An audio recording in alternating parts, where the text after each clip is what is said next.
प्रधानमंत्री ने रोजगार देने का काम किया। ये है मोदी और कांग्रेस की सरकार में फर्क। अध्यक्ष महोदय, प्रधानमंत्री जी द्वारा, मोदी जी द्वारा जिस तरह से लोगों ने कहा कि किसान का हम वो करेंगे, ये करेंगे, कांग्रेस हमेशा किसान को गरीबी रखा। संसद के इस नए भवन में जब आदरणीय राष्ट्रपति जी हम सबको संबोधित करने के लिए आई और जिस गौरव और सम्मान के साथ सेंगोल पूरे प्रोसेशन का नेतृत्व कर रहा है और हम सब उसके पीछे पीछे चल रहे थे। नए सदन में ये नई परंपरा भारत के आजादी के उस पवित्र पल का प्रतिबिंब जब साक्षी बनता है तो लोकतंत्र की गरिमा कई गुना ऊपर चली जाती है।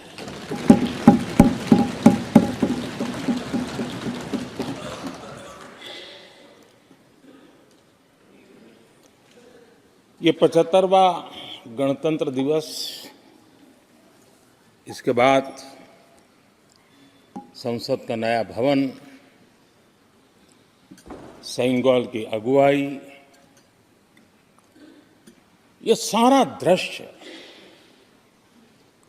अपने आप में बहुत ही प्रभावी था।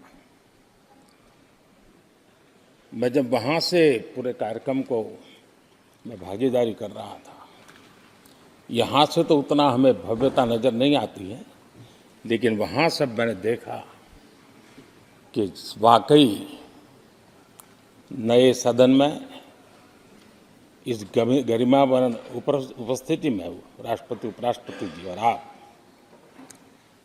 हम सब के मन को प्रभावित करने वाला वो दृश्य हमेशा हमेशा याद है। आदरणीय अध्यक्ष जी, राष्ट्रपति जी का भाषण एक प्रकार से तथ्यों के आधार पर,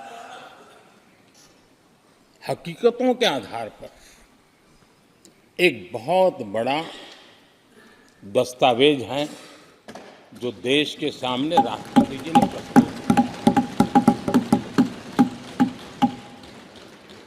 और इस पूरे दस्तावेज को आप देखेंगे तो उन हकीकतों को समेटने का प्रयास किया है जिससे देश किस स्पीड से प्रगति कर रहा है, किस स्केल के साथ गतिविधियों का विस्तार हो रहा है, उसका लेखा जोखा आदरणीय राष्ट्रपति जी ने प्रस्तुत किया है। आदरणीय राष्ट्रपति जी ने भारत के उज्जवल भविष्य को ध्यान में रखते हुए 4 मजबूत स्तंभों पर हम सबका ध्यान केंद्रित किया है और उनका सही आकलन है कि देश के 4 स्तंभ जितने ज्यादा मजबूत होंगे, जितने ज्यादा विकसित होंगे, जितने ज्यादा समृद्ध होंगे, हमारा देश उतना ही समृद्ध होगा, उतना ही तेजी से समृद्ध होगा। और उन्होंने इन 4 स्तंभों का उल्लेख करते हुए देश की नारी शक्ति, देश की युवा शक्ति, देश के हमारे गरीब भाई बहन और देश के हमारे किसान, हमारे मछुआरे, हमारे पशुपालक, उनकी चर्चा की है। इनके सशक्तिकरण के माध्यम से राष्ट्र के विकसित भारत के लक्ष्य को प्राप्त करने की जो राह है, उसका स्पष्ट दिशा निर्देश आदरणीय राष्ट्रपति जी ने कहा है। अच्छा होता हो सकता है आपके यहाँ फिशरमैन माइनॉरिटी के ना हो सकता है आपके यहाँ पशुपालक माइनॉरिटी के ना हो सकता है किसान आपके यहाँ माइनॉरिटी के ना हो सकता है महिलाएं आपके यहाँ माइनॉरिटी में ना हो सकता है कि आपके यहाँ युवा में माइनॉरिटी। क्या हो गया है दादा? क्या देश के युवा जी की बात होती है? समाज के सब वर्ग नहीं होते हैं? क्या देश की नारी की बात होती है? देश की सभी नारी नहीं होती है? कब तक टुकड़ों में सोचते रहोगे? कब तक समाज को बांटते रहोगे? सब सीमा करो। बहुत तोड़ा देश को। अच्छा होता कि जाते जाते तो कम से कम इस चर्चा के दरमियान कुछ सकारात्मक बातें होती, कुछ सकारात्मक सुझाव आते, लेकिन हर बार की तरह आप सब साथियों ने देश को बहुत निराश किया, क्योंकि आपकी सोच की मर्यादा देश समझ पा रहा है। और उसको बार बार दर्द होता है कि ये दशा है इनकी सोचने की मर्यादा इतनी है। आदरणीय अध्यक्ष जी, नेता तो बदल गए, लेकिन टेप रिकॉर्डर वही बज रही है, वही बातें, कोई नई बात आती नहीं, और पुरानी ढपली और पुराना राग वही चलता रहता है आपका। चुनाव का वर्ष था, थोड़ी मेहनत करते, कुछ नया निकाल करके लाते, जनता को जरा संदेश दे पाते, उसमें भी फेल गए आप। चलिए ये भी मैं सिखाता हूं। आदरणीय अध्यक्ष जी, आज विपक्ष की जो हालत होगी ना, इसकी सबसे दोषी कांग्रेस पार्टी है।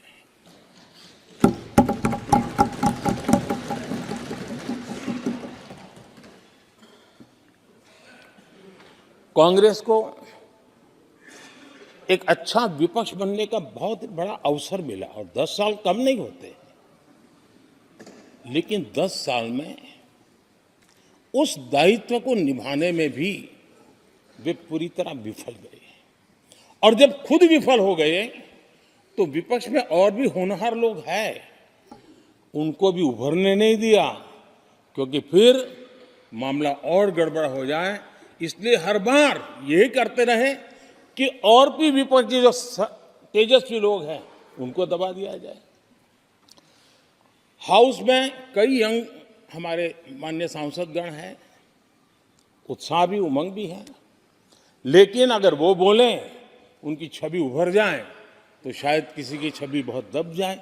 उस चिंता में इस यंग जनरेशन को मौका न मिले, हाउस को ही चलने नहीं दिए गए। यानी एक प्रकार से इतना बड़ा नुकसान कर दिया है, खुद का भी, विपक्ष का भी, संसद का भी और देश का भी। देश ने जितना परिवारवाद का खामियाजा उठाया है, और उसका खामियाजा खुद कांग्रेस ने भी उठाया है। अब अधीर बाबू की हालत हम देख रहे हैं, वरना ये समय था संसद में रहने का, लेकिन परिवारवाद की सेवा तो करनी पड़ती है। अब हालत देखिए, हमारे खरगे जी इस सदन से उस सदन शिफ्ट हो गए, और गुलाम नबी जी तो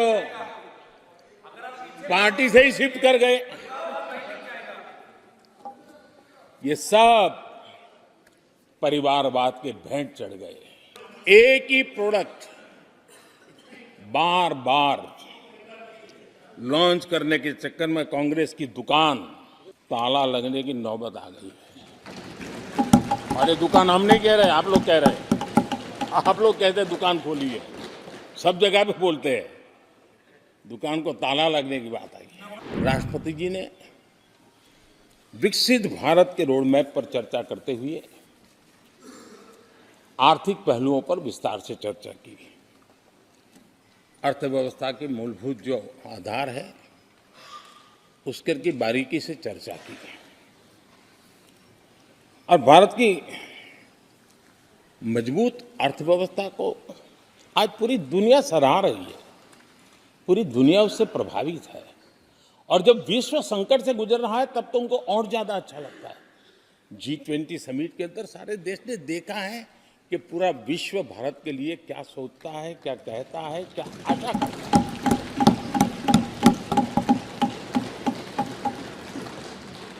और इन सारे 10 साल के कार्यकाल के अनुभव के आधार पर आज की मजबूत अर्थव्यवस्था को देखते हुए जिस तेज गति से भारत विकास कर रहा है, उसकी बारीकियों को जानते हुए मैं विश्वास से कहता हूं, और इसीलिए मैंने कहा है कि हमारे तीसरे टर्म में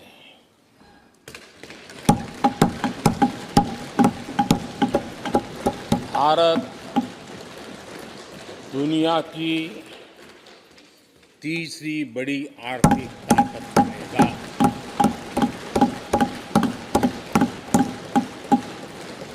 और ये मोदी की गारंटी है।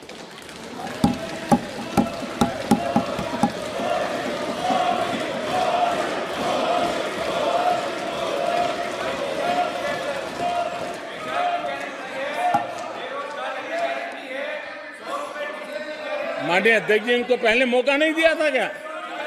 सबको मौका दिया है ना? हाँ,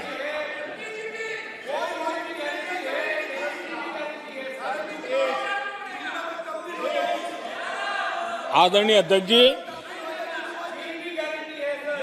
जब हम दुनिया की तीसरी बड़ी आर्थिक शक्ति बनकर के उभरेंगे कहते हैं, तो हमारे विपक्ष में बैठे कुछ साथी कैसा कुतर्क देते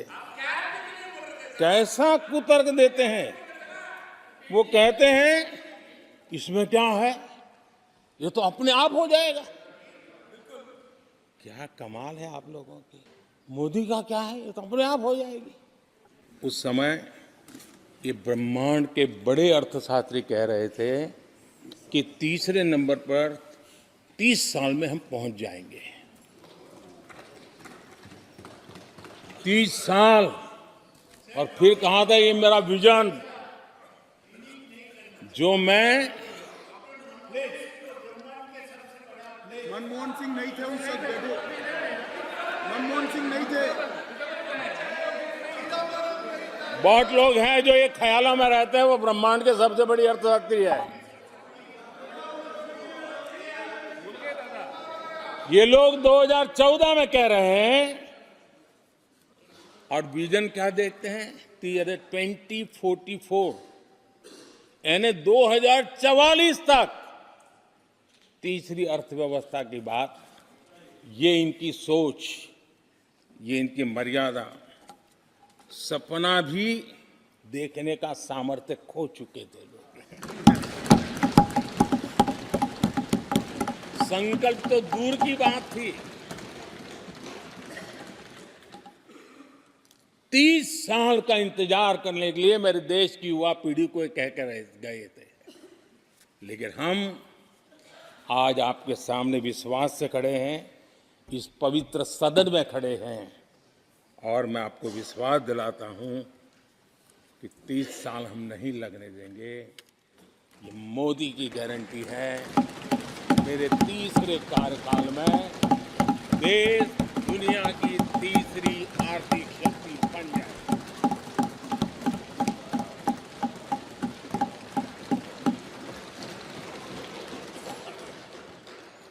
कैसे लक्ष्य रखते थे, उनकी सोच कहां तक जाती थी, दया आती है। और आप लोग 11 नंबर पे बड़ा गर्व कर रहे थे, अब 5 नंबर पहुंचा दिए जी। लेकिन अगर 11 पर पहुंचने से आपको खुशी होती थी, तो 5 नंबर पहुंचने पर भी खुशी होनी चाहिए। देश 5 नंबर पे पहुंचा, आपको खुशी होनी चाहिए। इस बीमारी में फंसे पड़े हो। कांग्रेस की जो मानसिकता है, जिसका देश को बहुत नुकसान हुआ है, कांग्रेस ने देश के सामर्थ्य पर कभी भी विश्वास नहीं किया।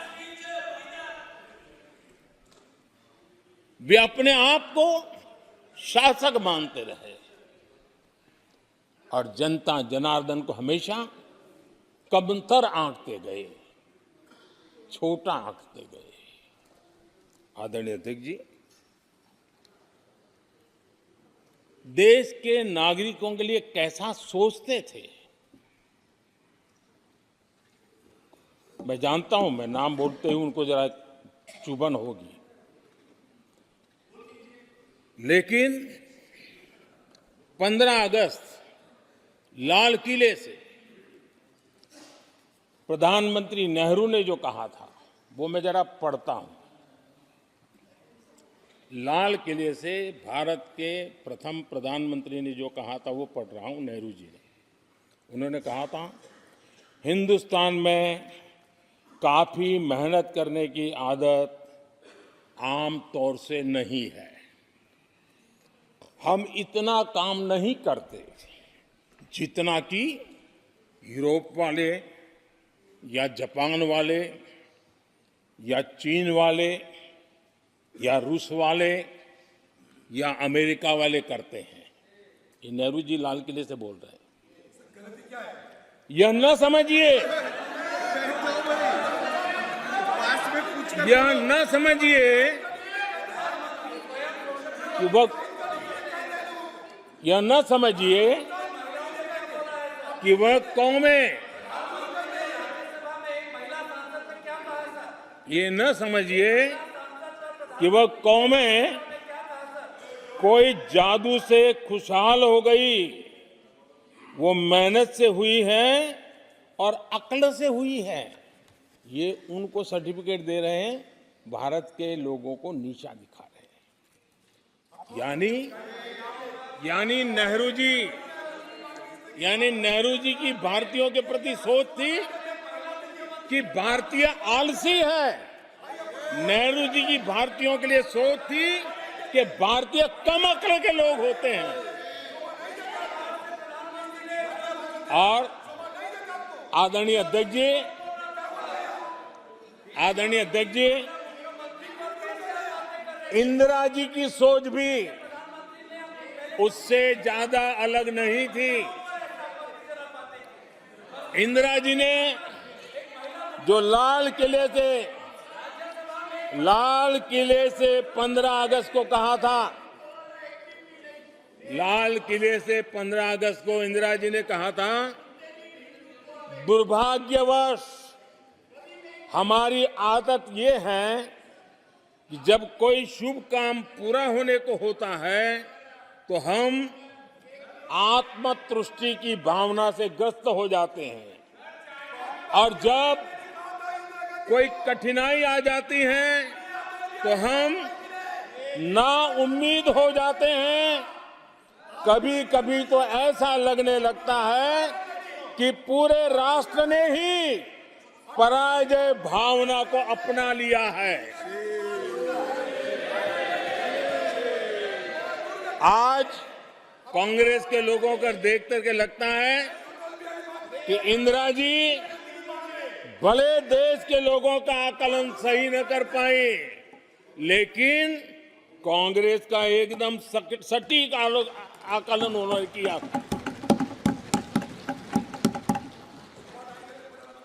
कांग्रेस के शाही परिवार के लोग मेरे देश के लोगों को ऐसा ही समझते थे, उनके विषय में ऐसे ही सोचते। और आज भी वही सोच देखने को मिलती है। कुछ दिन पहले भानुमति का कुनबा जोड़ा,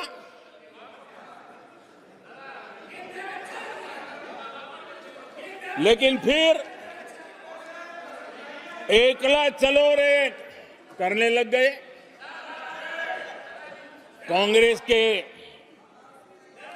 लोगों ने नया मोटर मैकेनिक का काम सीखा है, और इसलिए अलाइनमेंट क्या होता है उसका ज्ञान तो हो गया होगा, लेकिन मैं देख रहा हूं अलायंस का ही अलाइनमेंट बिगड़ गया।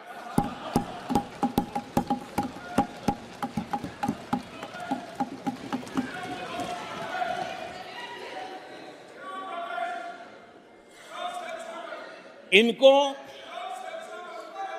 अपने इस कुनबे में अगर एक दूसरे पर विश्वास नहीं है तो ये लोग देश पर विश्वास कैसे करेंगे?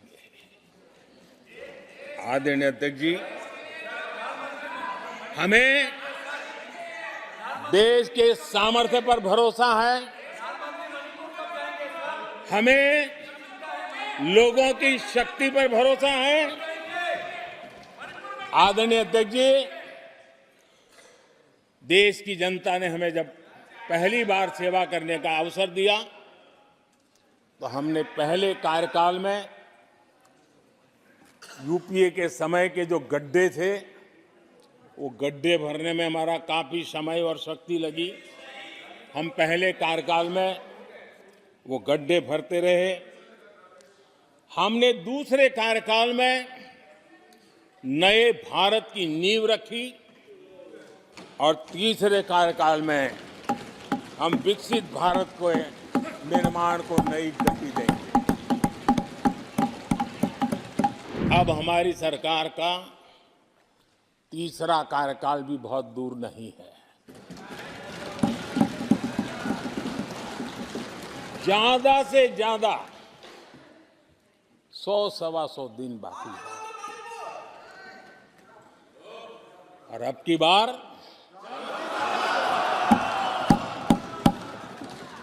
पूरा देश कह रहा है, अब की बार खड़गे जी भी कह रहे हैं। लेकिन अध्यक्ष जी,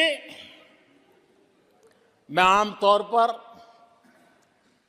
ये आंकड़े के चक्कर में नहीं पड़ता,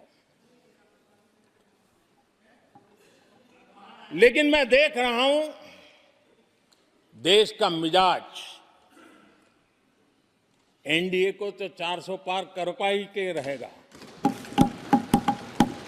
लेकिन भारतीय जनता पार्टी को 370 सीट अवश्य देगा।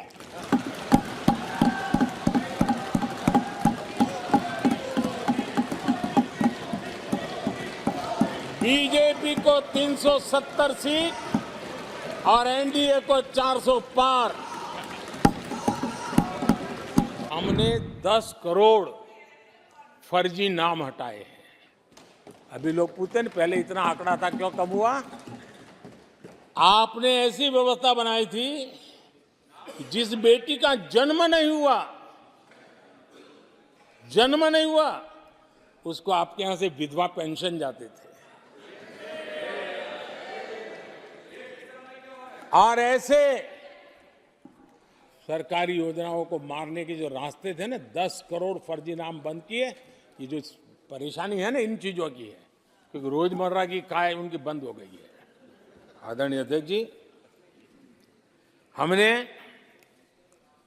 ये फर्जी नामों को हटाने से करीब 3 लाख करोड़ रुपया फर्जी हाथों में जाने से बचाया, गलत हाथों में जाने से बचाया। देश के टैक्स पेयर का पाई बचाना और सही काम में लगाना, इसके लिए हमने जीवन खपा रखे हैं। आदरणीय अध्यक्ष जी, सभी राजनीतिक दलों को भी सोचने की जरूरत है और समाज में भी जो लोग बैठे हैं उनको देखने की जरूरत है। आज देश का दुर्भाग्य है, पहले तो क्लासरूम में भी कोई अगर चोरी करता था, किसी की कॉपी करता था, तो वो भी 10 दिन तक अपना मुंह किसी को दिखाता नहीं था। आज जो भ्रष्टाचार के आरोप जिन पे सिद्ध हो चुके हैं, जो जेलों में समय निकाल करके पैरोल पर आए, आज वॉशिंग मशीन से भी बड़ा कंधे पे लेकर के महिमा मंडन कर रहे हैं ऐसे चोरों का सार्वजनिक जीवन में। कहां ले जाना चाहते हो देश को तुम? जो सजा हो चुकी है, मैं ये तो समझता हूं कि आरोप जो है उनके लिए तो आप सोच सकते हैं, लेकिन जो गुनाह सिद्ध हो चुका है, जो सजा काट चुके हैं, जो सजा काट रहे हैं, ऐसे लोगों का महिमा मंडन करते हो आप। कौन सा कल्चर और देश की भावी पीढ़ी को क्या प्रेरणा देना चाहते हो आप? कौन से रास्ते और ऐसी कौन सी आपकी मजबूरी है?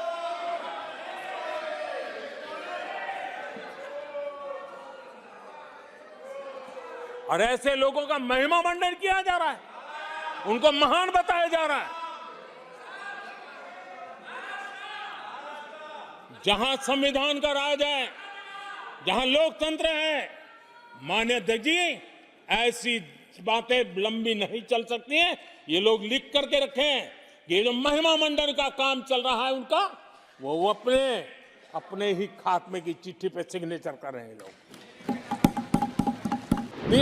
पिछले 10 वर्ष की तुलना में सुरक्षा के क्षेत्र में देश आज वाकई सशक्त हुआ है।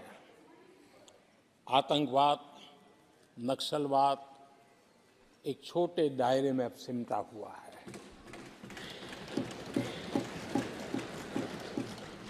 लेकिन भारत की जो टेररिज्म के प्रति जीरो टॉलरेंस नीति है, आज पूरे विश्व को भी भारत की इस नीति की तरफ चलने के लिए मजबूर होना पड़ा। भारत की सेनाएं सीमाओं से लेकर के समंदर तक अपने सामर्थ्य को लेकर के आज भी उनकी धाक है। हमें हमारी सेना के पराक्रम पर गर्व होना चाहिए। हम कितना ही उनके मोरल तोड़ने की कोशिश करें, मुझे मेरी सेना पर भरोसा है। मैंने उनके सामर्थ्य को देखा है।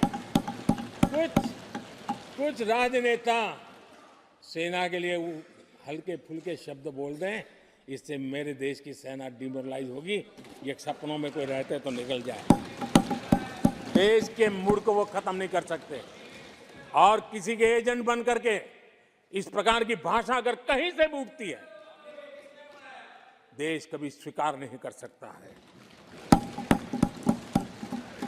और जो खुलेआम देश में अलग देश बनाने की वकालत करते हैं,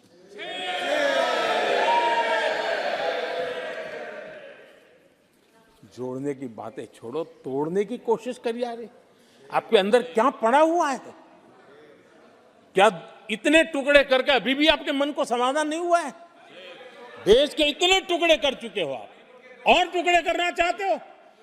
कब तक करते रहोगे? आदरणीय अध्यक्ष जी,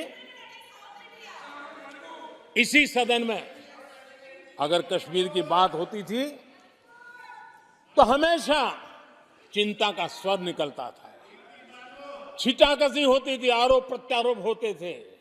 आज जम्मू कश्मीर में अभूतपूर्व विकास की चर्चा हो रही है और गर्व के साथ हो रही है। पर्यटन लगातार बढ़ रहा है। G20 समिट होती है वहां, पूरा विश्व आज उसकी सराहना करता है। आर्टिकल 370 को लेकर के कैसा हुआ बना के रखा था। कश्मीर के लोगों ने जिस प्रकार से उसको गले लगाया है, कश्मीरी जनता ने जिस प्रकार से गले लगाया है, और आखिर के ये समस्या किसकी देन थी? किसने देश के माथे पर मारा था? किसने भारत के संविधान के अंदर इस प्रकार की दरार करके रखी हुई थी? आदरणीय अध्यक्ष जी, अगर नेहरू जी का नाम लेते हैं तो उनको बुरा लगता है, लेकिन कश्मीर को जो समस्याएं झेलनी पड़ी उसके मूल में उनकी ये सोच थी और उसी का परिणाम है देश को भुगतना पड़ा। जम्मू कश्मीर के लोगों को, देश के लोगों को नेहरू जी की गलतियों का बहुत बड़ी कीमत चुकानी पड़ी है। आदरणीय अध्यक्ष जी, वो भले गलतियां करके गए, लेकिन हम मुसीबतें झेल करके भी गलतियों सुधारने के लिए हमारी कोशिश जारी रखेंगे।